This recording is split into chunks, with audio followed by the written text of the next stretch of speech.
So yesterday we began the discussion of karpas and maror, and the Mishnah gave a situation where if somebody only has lettuce, chasa for his chazeres for his maror and karpas, that he would do karpas as well as maror. And the Gemara asked, well, from here can we see mitzvah tzrichas kavana, that a mitzvah needs intent, and therefore you will not fulfill maror when you have karpas, or even if you say mitzvahs ain't tzrichas kavana, even if you don't need intent, nevertheless you will not fulfill the mitzvah. And so the Gemara said what's clear is for sure if somebody has other vegetables, he should use other vegetables, and then for karpas, and then when he has a lettuce for maror, so you're going to say the bracha on maror.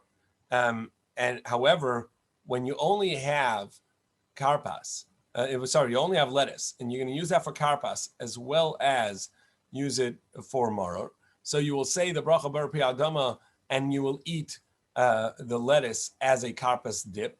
What's going to be the halacha in regards to also using the that lettuce for maror when you've already essentially fulfilled the mitzvah? If you say mitzvahs ein tzrichas kavana, you don't need intent, so you will have fulfilled the mitzvah because you ate it. So Rav Huna said, no, don't worry about it. You say bar pri adama on the lettuce, and you eat the dip it in salt water or vinegar.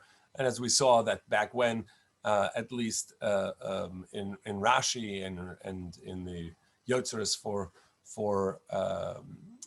Shabbos Hagadol, in the Piyut, in the liturgical poetry of Rabbi Yosef Tov Elam, which has been the custom to say for Shabbos Hagadol, there it says that he would dip in charosas. Either way, there's a dip for karpas, and you would eat it. And Rav Huna says you make the bracha bar pi adama, and then later after you do matzah, you're going to eat maror. You're going to say the bracha on maror. You're going to say al achilas maror, and then eat it. Okay, so that's the end of Kuf Yudalet, and we're at the top of Kuf Tesvav, the first line. Some maskef la Rav Chisda. So Rav Chisda challenged Rav Huna on this and said, well, how can that be? After you've had your fill of lettuce already, for eating for karpas, now you're going to return and say the bracha on eating it as a mitzvah of maror. You've already been eating it for a while. So his question essentially is, how can you say, I thank you Hashem for giving me the mitzvah to eat maror on eating this lettuce when you've already eaten the lettuce before? So therefore he's going to challenge that. We'll hop back to this hopefully soon to just point out an interesting point. So rather, Rav Chisda says, at karpas, if the only vegetable you have for karpas is you don't have any celery or radishes or potatoes or parsley, so you're not going to dip any of those vegetables into salt water. Rather, you're going to be dipping in your lettuce, which is also the maror. If that's what's going on, then you're going to have to say the bracha for maror, for the mitzvah of eating maror, already right at karpas, right at the beginning of the Seder. Sort of out of order, but that's what you're going to have to do because you are fulfilling the mitzvah by eating it. A little bit safe. And then later, when it's the proper time for eating maror after matzah, you can eat maror b'seif chasa. So then you're going to eat the lettuce below bracha, without a bracha. And the reason you're going to do this is in order to fulfill the other reason that we eat the vegetables twice, in order for the children to ask, hey, what's going on? Here, you're going to do it a second time to fulfill that idea, but the mitzvah will have already been fulfilled at the beginning. So Gemara concludes, B'Surya Avdik Rav Huna. In Syria, they followed Rav Huna, where regardless of whether you had other vegetables or only lettuce, you dipped and said bar pri adama for karpas, but you didn't eat intent for maror, and you didn't eat your maror, and you didn't make the bracha for maror until the proper time. However, Rav Sheshes, Bereder Rav Yeshua, Avid Rav Chisda, he did like Rav Chisda, and the halacha is like Rav Chisda. If you don't have another vegetable, and you're going to be dipping your lettuce as your karpas, that's also going to be your maror. You're going to say the bracha for maror there, and then later you're just going to eat it for show. And therefore, the Gemara says that he would seek out to make sure that he had other vegetables, and it was, we mentioned yesterday from the Rishonim, has to be sharp or bitter vegetables, in order to dip into the salt water, in order to not get involved in this scenario of machlokes. He fulfilled the mitzvah of Mara already or not, he would avoid that. So before we get to the rest of the daf today, just in a side note, somewhat relevant for karpas. There is a custom, a prevalent custom, for karpas to eat only a small amount of the karpas, less than a kazayas, less than an olive size, because the thought is this: you're saying borei pri adama bracha that prior to the meal. Normally, we would say that as soon as you say Kiddush, you have to say Amotzi and say the meal. Here, because of the mitzvahs of Hallel, the mitzvah of telling the story and asking the questions, and so that doesn't count as a break between Kiddush and the meal. However, there's another aspect. You're making a bracha on a vegetable. When you're going to be eating vegetables in the meal, and anytime you have a bracha that you say prior to the meal, it would seem not to be a part of the meal. And if you eat enough of it, you're going to have to say an after bracha. If you say an after bracha, the bracha you say now, Borei Pri Adama, won't cover the maror, which is an atypical thing to eat at the beginning of a meal, and therefore the bread may not cover it. That's the question. It's a complicated concept in brachos of one bracha covering another bracha. In any case, it is unclear whether that's a necessity or just a custom. And definitely there are places that don't have this custom and that people eat a larger amount of karpas.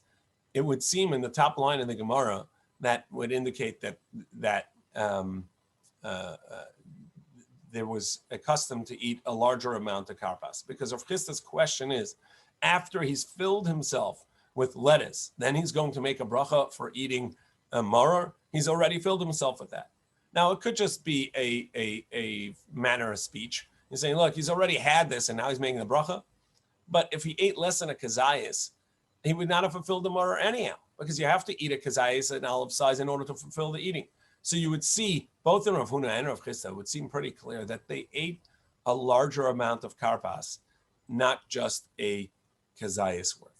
So that's an interesting side note about karpas, that even though that some have the custom to only eat a little bit of karpas, less than an olive size, and for various bracha reasons, it would seem pretty clear in the Gemara that their custom was, as is the custom of some today, still, that they ate more than a kazayas of karpas. What's your minute? I personally only eat less than a kazayas, but That's what I remember. Everybody eat as much as they want. It's a long Haggadah before you get to the meal, so a lot of people are filling themselves on celery, radishes, potatoes.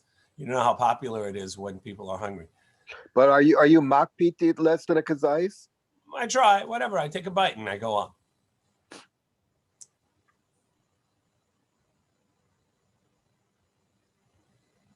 Simply, that's what my father did, and that's what his father did. But halachically, it seems less than an issue.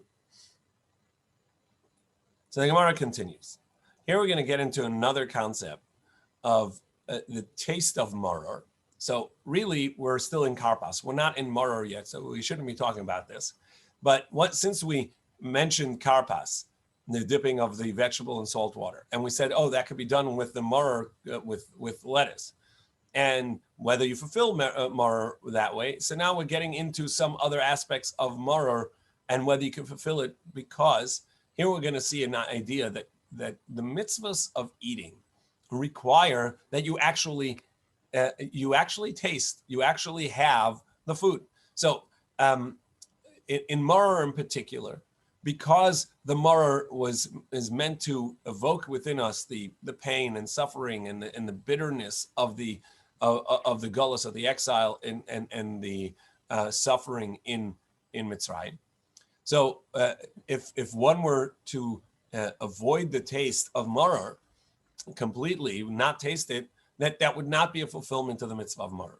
Matzah, on the other hand, is not necessarily for its taste, it's for its sustenance, it's for its nourishment, it's the way that they got nourishment back then. Okay, so then perhaps that's fulfilling in that way as well, even if you don't taste it.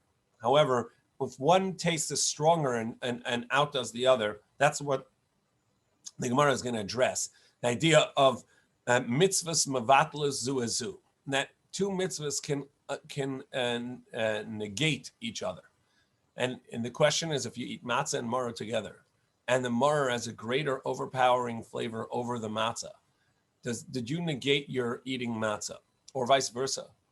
You have so much matzah, you don't taste any of the maror. Did you negate the flavor? Or you just swallowed it without any flavor whatsoever? You just, you took your maror in a capsule, right? So did you fulfill your mitzvah or not? So that's really what we're going to address here. Before we start, just for confusion's sake, we're going to encounter a Amora named Hillel, not to be confused with with a Tana that we have in our Gada, Hillel. We know Hillel, or the Hillel sandwich of matzah and maror together, where Hillel would say that there is an obligation to eat matzah and maror together. This Hillel is going to tell us that you're not allowed to have matzah and maror together. And the Gemara is going to address that. And this is a Hillel, a great grandson of the other Hillel, or even more than that. Several generations later, but a descendant of that Hillel. Amar Ravina, Amali Ramesharsha Bereder Rav Nosson, Hachi Am Hillel. Ravina said that Rav Mesharsha, the son of Rav Nosson, said that this is what Hillel said. So there's a statement in the name of Hillel, the Amora. The Amora is one of the Chachamim of the era of the Gemara of the Talmud versus an era, one of the Mishnaic era. So the one in the Hillel sandwich, which we'll see soon, is the Tana of the first Hillel. So he said in the name of Hillel, Mishmei the Gemara, in the name of a tradition, that we shall not eat matzah and maror together. Why not? Because he follows the opinion matzah b'zman hazeh d'oraisa. Nowadays, matzah is a Torah obligation. Umaror d'Rabbanan, and maror is a rabbinic obligation. Why so? The Torah says matzah samaronim mechulu.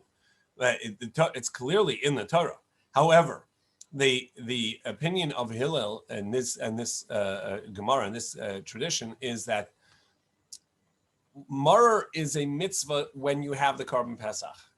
If you don't have the Korban Pesach, like we don't unfortunately have today, then maror is only a remembrance, a rabbinic obligation to do it as a remembrance for the idea of eating maror. But we don't have maror as a Torah obligation now.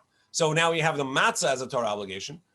The maror is al matzah samaronim yechlu. That's really a mitzvah when you have the Korban Pesach. You don't have the Korban Pesach, you don't have the mitzvah of maror. So now you're eating a Torah obligation combined with, in a sandwich, together with a rabbinic obligation. V'asi maror d'Rabbanan mevatli matzah d'oraisa. And now the non-mitzvah, on a Torah level, non-mitzvah, which is a rabbinic mitzvah, but on a Torah level, it's not a mitzvah. It's not on the same level as the matzah. And you're eating a non-mitzvah in relationship to the matzah. Relative to the matzah, you're eating the maror, which is a non-mitzvah. Together with the matzah, that will negate the matzah because it'll negate some of its flavor, the fact that you're eating it together. So it negates the eating of it, and it'll negate it. And therefore, Hillel says, even though my ancestor, my great etc. grandfather said that for the Korban Pesach, when you're eating the Korban Pesach, you actually should eat the meat with lettuce and matzah. You should eat it in a proper sandwich. And as a remembrance of that, the Gemara is going to tell us later, we still do it. However, you will not fulfill the mitzvah that way, Hillel the younger says, because if you do, if you put it together, the non-doraisa, the non-Torah mitzvah of maror is going to negate the Torah mitzvah of matzah. And even the opinion, and now the Gemara is going to clarify and say, even the opinion that says that mitzvahs don't negate each other, that's only if they're the same level. If you have two Torah obligation mitzvahs, or two rabbinic mitzvahs. But if you have a Torah obligation and a rabbinic obligation, since they're not on the same level, the relative to the oraisa, to the Torah obligation, the rabbinic obligation is not there, is not a mitzvah, and so it will negate the Torah obligation. So the Gemara says, okay, so whose opinion is this that mitzvahs generally don't negate each other? Mantana the shamas le mitzvah mavatla zuazu. Hillel. And this is the opinion of Hillel, the elder. The Tanya, as we learned to the Brisa, Amr olav al Hillel. It was said about Hillel, show you korcha mevasachas, that he would take all of the mitzvahs of the night, the Pesach, the matzah, and the maror, and he would eat them together.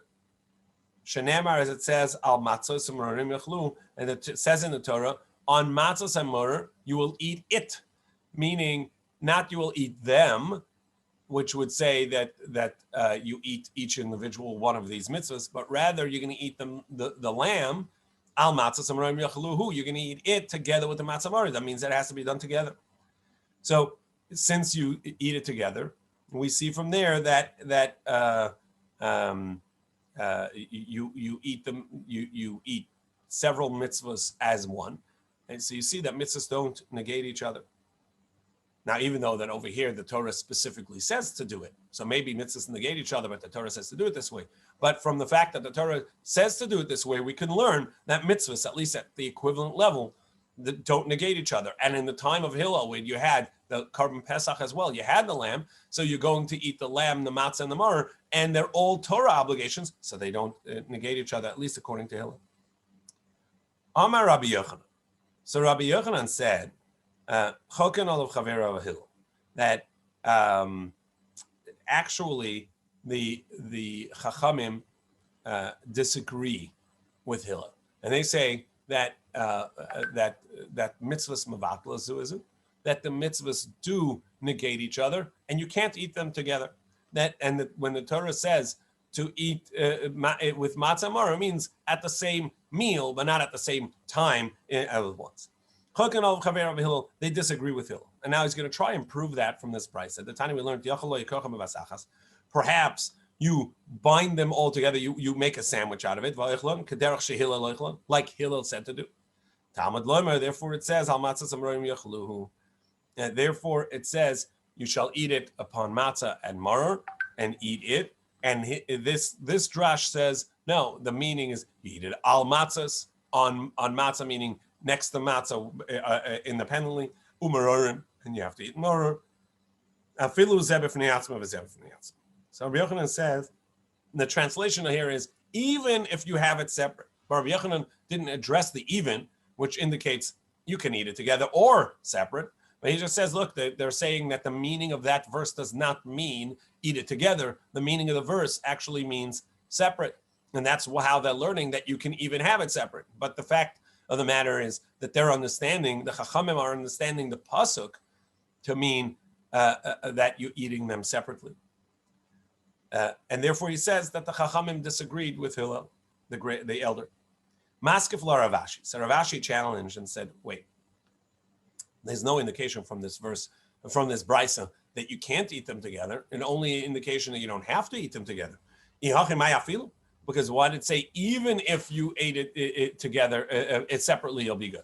Meaning you could still eat it together. But how can you eat it together if you hold that mitzvahs will negate each other when you eat them together?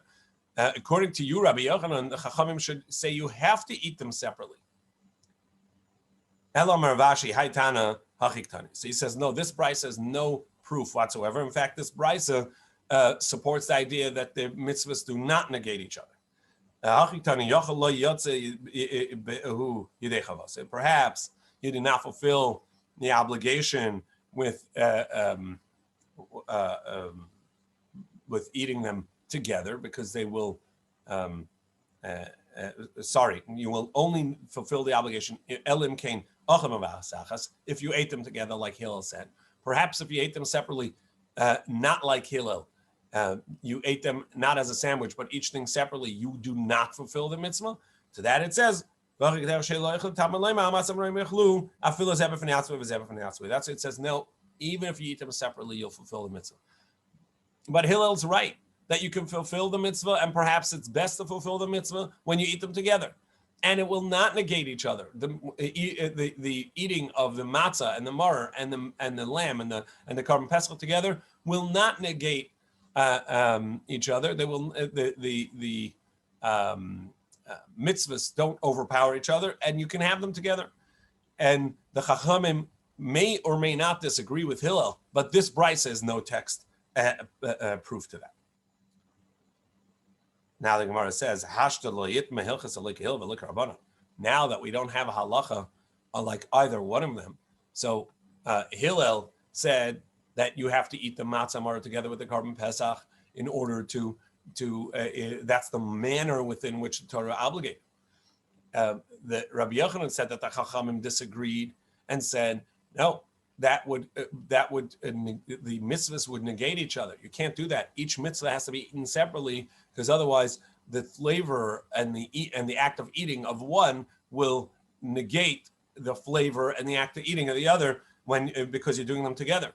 So we now have a machlokas about this, and it's unclear as to how to eat the carbon pesach with or without an accompaniment. Mavarach al matzah. So therefore, what we do is we eat the matzah, and we eat it. And then we eat the maror. We make a bracha on that, and we eat it. And then then you eat the matzah and the lettuce together. Below bracha, without a bracha. And why do we do this? Now, in fact, Hillel the Younger has already told us there's an additional problem. Nowadays, the maror, this was all a question in regards to Hillel in the time of the elder, in the time of the Beis HaMikdash, where you had the carbon pesach and matzah maror, and Hillel said, since they're all Torah obligations, they don't negate each other. And the Chachamim, Rabbi Yochanan tells us, disagreed and said, no, they do negate each other. But it's clear nowadays, where one is the Oraisa and one is the Rabbanan, one is a Torah obligation and one is a rabbinic obligation, everybody would agree, even Hillel the Elder would agree to Hillel the Younger that you cannot eat them together because they're going to negate each other, because the maror is a non-Torah mitzvah and the matzah is a Torah mitzvah. One is the Oraisa and one is the Rabbanan. So they would negate each other. So what nowadays, in any case, we shouldn't be doing this. This is a theoretical question about the carbon pesach. The Gemara says no. Nowadays, we still do the sandwich of matzah and maror, zecher lemikdash, to remember how it was done at the time of the Beis HaMikdash. And not according to everybody, because that was a machlokas. Hillel, to remember how it was done according to Hillel. So there are 2 points here. Point number one is that really Hillel the Younger already told us that nowadays where we don't have the carbon pesach, so the maror is not a Torah obligation, it's a d'Rabbanan. And therefore, it could negate the flavor of matzah when you eat it together. So therefore, nowadays, we're not going to fulfill the mitzvah of matzah together with the mitzvah of maror. We do them separately. And that's indeed what we do, the Gemara says. We start with the matzah, we say the bracha on it, and we eat the matzah. Then we do the maror, and we make a bracha on it, and we eat the maror. Then we put them together. Not because you're actually going to fulfill the mitzvah that way, because as Hillel told us, the flavor of the maror and the eating of the maror will negate the eating of the matzah, because that's a Torah obligation being negated by a non-Torah obligation by the D'Rabbanan. We do it Zeichel HaMikdash, but we want to remember how it was done in the time of the Beis HaMikdash when we did have a carbon pesach, according to Hillel, who said that the mitzvahs don't negate each other when they're all Torah obligations, and you would eat it that way. So that's the idea of the Hillel sandwich and the Zeicher LaMikdash Kehilo, remembrance of the Beis HaMikdash Kehilo. We have to understand that even though that they negate each other and we're not fulfilling the mitzvah by doing it, We're doing it as a remembrance, as a zeichel HaMikdash.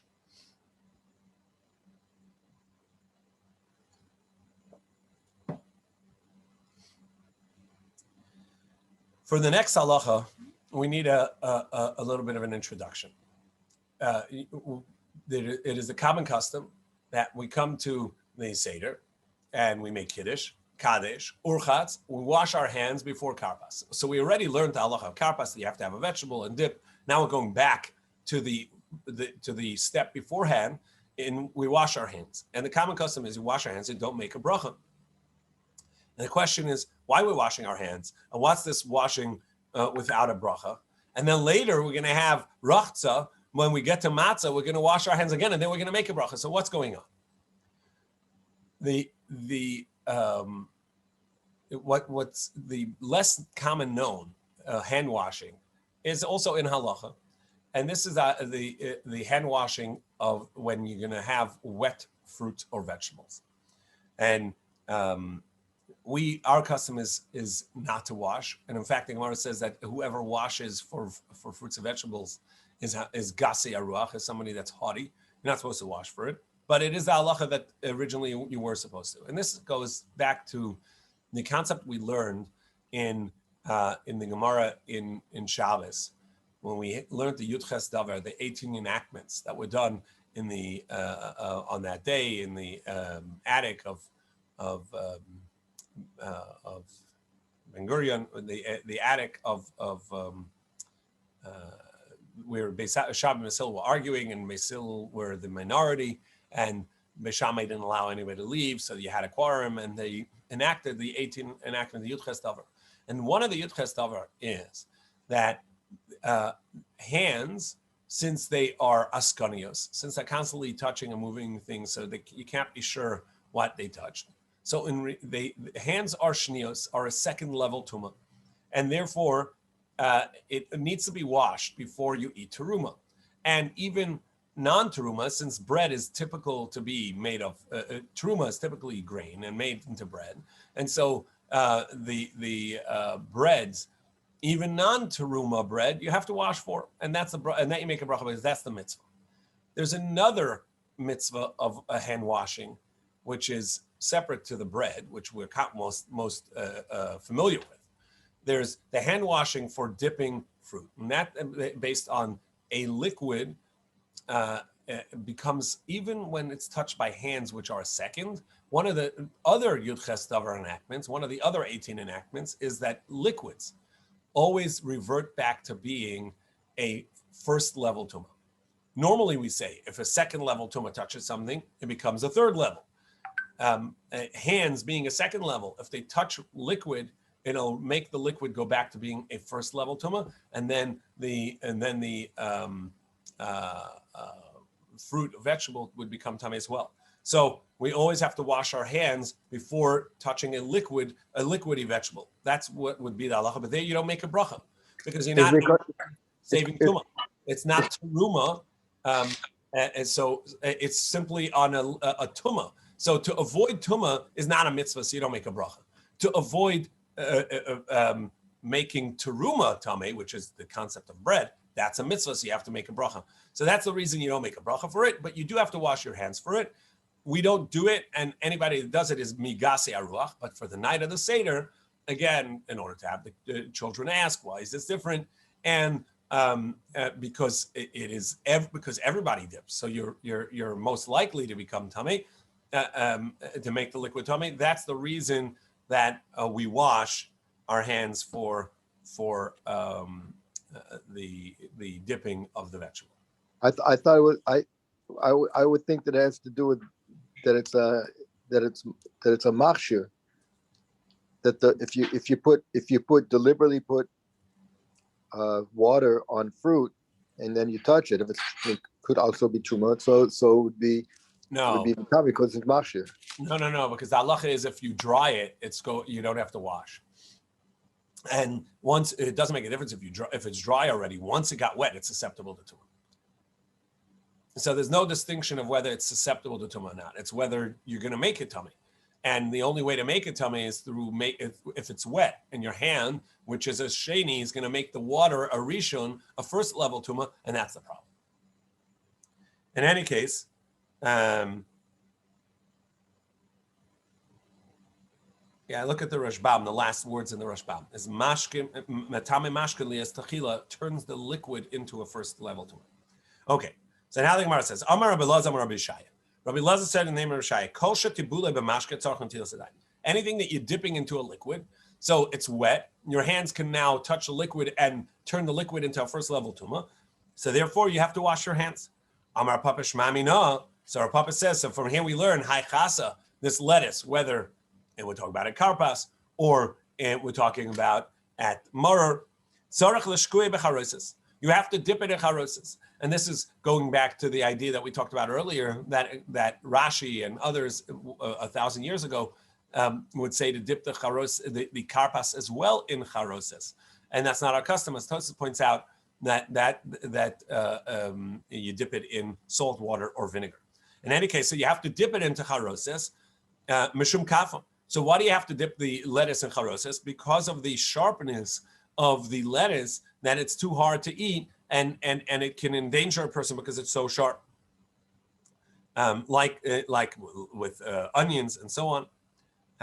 So you have to do this. The because if you don't have to dip it, so then why do you have to wash your hands before karpas?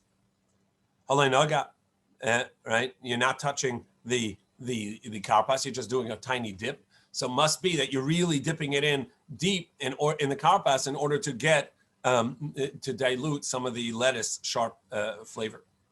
So the Gemara says, no, maybe you don't have to dip it in deep. And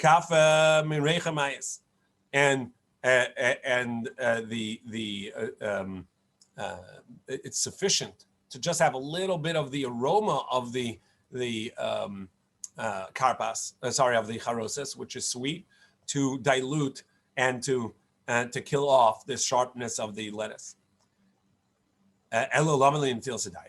So why do you have to wash your hands? Not because you have to dip it in deep, but because maybe you'll dip it in deep. Dilma meshakili. And in fact, Papa said, don't leave your maror too long in the charoses. Dilma agav chalye de tavlin, because maybe the strength of the spices that you put into the charoses, whether it's the cinnamon or other spices you put in, you're going to totally negate the sharpness of the maror, and that's no good, as we mentioned before. You're gonna, because we require that the purpose of maror is to taste the bitterness. And if you totally diluted it, you don't taste any of the bitterness, you will not have fulfilled the mitzvah because the bitterness is not there. Rav Chisda brought Rav Ukva and it said a drash, the halacha. Notel yadav betibul rishon, notel yadav betibul sheni. Even though he washed his hands before the first dip, you wash your hands again for the second dip, which is what we do. We wash before the matzah maror, and we're going to eat the second dip is right after that, and it's fine. So they said this teaching from Rav Ukva to Rav Papa. So he said, this was said about something else, not about the Seder. Because if it's said about the Seder, why would you have to wash again? You've already washed for one, and you're sitting at the same meal. Your hands are clean. You just washed your hands for the vegetables. There's no reason to assume that it became tummy again. You washed your hands already once. Papa said, no. It was specifically here, as was said. Normally, you dip once, your hands are still clean from that. Here, there's a reason that you have to wash your hands a second time because there's been a big break. Because generally, when you're going to dip twice, in most meals, you don't dip twice. You have one dip, and then you go on to the next course, and there's no dipping. Over here, it said about Seder, and until Sedaim Trezim Nelamali. So back to the question, why do we need to wash your hands twice? You already washed it once for the karpas. Because you have to say the Haggadah, which is long, and the Hallel, which is long, even though you only say half Hallel. but there's enough to say from karpas all the way to eating the matzah and the maror, that by that point, even though you wash your hands may have touched something, may have made your hands tummy again, touching your hair, your parts of your body, or whatever it is, it's going to be a tummy. So therefore, you need to wash again. Maybe he took his focus off, but no got in touch. Amar Rava. Rava says, "Bola matzah yotza." Now that we're talking about that, you have to eat the matzah alone and have its flavor. Eat the maror alone and have its flavor. Even when you dip it in charoses, it can't be so much that it's going to negate the maror flavor. Well, what happens if you didn't chew the matzah? You just swallowed it whole. Okay? This is easier if you soak the matzah. We'll see about soaking matzah later. But you swallow the matzah without chewing it, without tasting it, or you fulfill the mitzvah. However, bola maror lo yatsa. Our text says if you swallow the maror that way, you will not have fulfilled the mitzvah. There's another text that the Marshal has that says that you do fulfill the mitzvah in the name of Rashi. We'll leave that for now.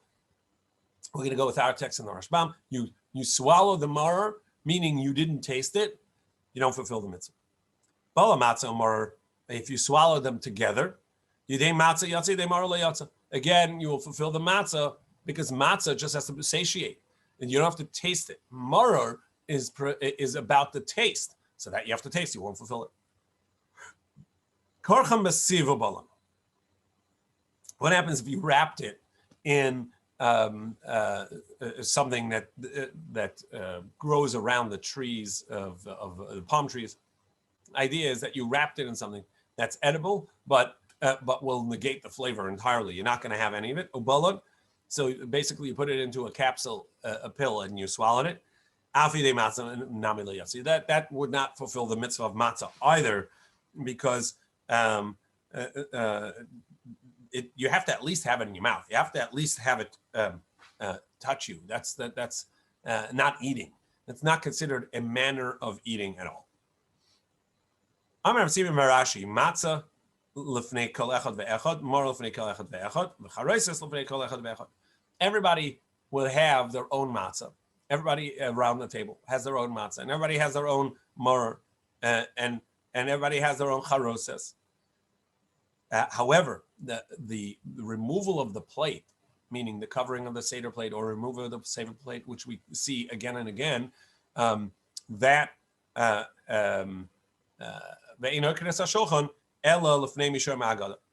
only by the Mesader, the one that's leading the Seder, and that says the Haggadah, and that person that's whose plate is removed.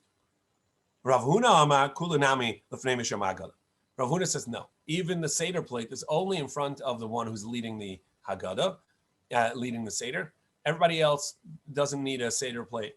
The Hilchas like Rav Huna, and the halacha is like Rav Huna, that indeed only the person that's leading the Seder needs a Seder plate, which has the matzah and the maror and the charoses on it, and everybody else will get it when there's the mitzvah. In other words, of course, everybody has to eat matzah and everybody has to eat maror and dip it in charoses, but they don't have to have it on a plate organized throughout the Seder in front of them. Only the Mesader has to have that, and everybody else is and everybody else will get it when we're up to matzah. They'll get some matzah. When we're up to maror, they'll get maror. The Gemara says, "Lama ekrin es hashulchan." Why do we do this? That we remove the table. So by them it was they had like tray tables, so they would move the table back and forth. By us, it's a big Seder plate. They remove the Seder plate or cover it or cover the matzah. So why do we bring it and take it, bring it and take it? So that the children ask the questions, so they recognize this is different, right? You have a plate and then you remove the plate and then you bring it back and then you remove the plate. What's going on? So Abaye have a Yosef Kamei de Rabba. As we mentioned many times, Abaye was an orphan from both his parents at birth, and Rabba, his teacher, also raised him. So when Abaye was a child, he sat before Rabba and at the Seder, and Chaza the Madli Takamekame. He saw that they're taking away the plate, right? So they made Kiddush, they had washed hands and had a vegetable and dipped it, and then removed the plate. Amar Luhus, he said to them, Adayin lekachlinan, we haven't even eaten yet. Asuka makra, taka mikaman, and they come and they're removing the plate in front of us. Amalei Rabba, so Rabba said, great question.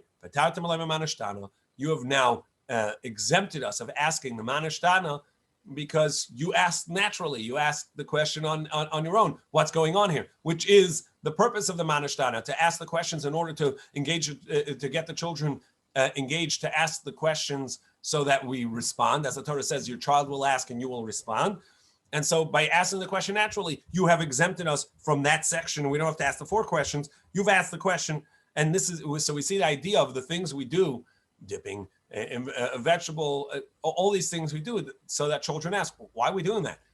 Great question. You exempted us from the manashtana. Amar Shmuel.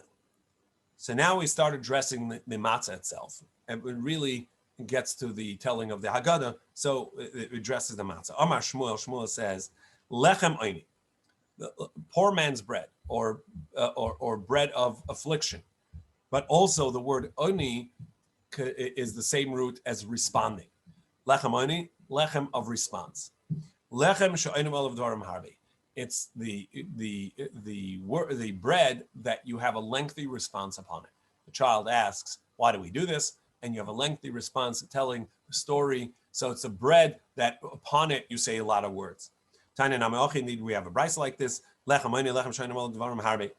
And that's why we have the person who has the Seder has the bread at the table, the matzah at the table, because you have to say the bread, you say the story over the matzah.